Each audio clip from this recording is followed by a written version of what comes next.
For more, let's speak to our French politics editor, Marc Perelman. Hello to you. Marc, when you saw the composition of the cabinet, what were your main takeaways? Well, first of all, very few surprises because this is essentially a copy and paste of the outgoing cabinet. The big change was obviously the change in prime minister. All the heavyweights remain in position: interior minister, finance minister, justice minister, defense minister. The only change is that the foreign ministry, where Catherine Colonna, who was not very popular with Emmanuel Macron, and that's what counts in a presidential regime as the French one. And so he was replaced by Stéphane Séjourné, who is the head of Macron's party at the European Parliament. So this was a bit of a surprise. This means that there are no women in charge of those key ministries in France.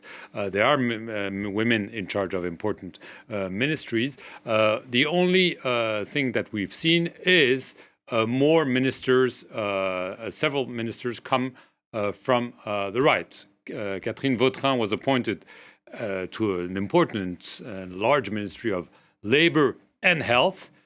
She was supposed to be at some point Emmanuel Macron's choice of a prime minister back in 2022. At the last minute, it was cancelled. She comes from the right. And the only, but it's a major surprise, is the appointment of Rachida Dati. Rachida Dati is a well-known politician. She was appointed back in 2007 by Nicolas Sarkozy as his justice minister. Since then, she's stayed on the political scene. She was, until yesterday, the head of the conservative opposition here in Paris at the mayorship. And so this is a big surprise because nobody expected Rachida Dati to become the culture minister, especially because she has nothing to do with culture in her previous attributions. So this is the big surprise. But for the rest, it's pretty much a classic government. We'll have to wait for the junior minister. There'll be a second batch of appointments probably next week because you only have 15 ministers. They cannot do everything. But for now, clearly, we have a government that is very similar to the outgoing. Yeah, and you mentioned it shifted to the right. How much so, and what will that impact be moving forward? Well, clearly, this is what people already saw in the previous reshuffles. Little by little, the government was moving to the right, and also because of the policies it implemented. I mean, the two main reforms that were pushed through, it was hard, it was tough, controversial. Pension system reform, immigration bill were measures that tilted to the right. And now, essentially, you have the stamp because the new government, Catherine Vautrin, as I said, she was a minister under Jacques Chirac. Rachida Dati, minister under Nicolas Sarkozy. And all the heavyweights that I mentioned are coming from the Conservative Party, except for the foreign minister.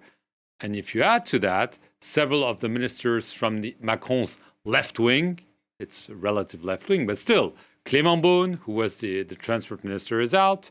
Olivier Véran, spokesperson for the government, he was the health minister during the COVID pandemic. He's also out. Rima Abdul-Malak, who was the culture minister, is also out. They might be reappointed as junior minister, but clearly the message is, and it's probably what the polls that we're seeing publicly, but that Macron is devouring privately, are telling him the French are moving towards the right, even the far right, some might argue, because who is the favorite to win the next election, the European Parliament election? The National Rally. So this might sound cynical, but this is exactly what Emmanuel Macron is hoping for. A government with a new prime minister who is a known quantity and is popular, unlike all his predecessors, and a government that is clearly shifting towards the right. We'll see whether that will allow him to forge alliances in the National Assembly, because the equation is still the same. The equation that has daunted Elisabeth Borne: you only have a relative majority in parliament, And that's going to be the same problem for Gabriel Attal. Let's see if he's able to forge some alliance, maybe with a small group of conservatives. They've already shown that they're not happy with Rachida Dati becoming a member of the government. But as soon as she was appointed, they expelled her from the party. So it will be a complicated dance for Gabriel Attal. We'll have to see in the next few weeks if he can make some progress and perform better than Elisabeth Borne. At the first cabinet meeting, Emmanuel Macron said he wanted results, results, and results. All right, Marc. Thank you very much, Marc Perelman, our French politics editor.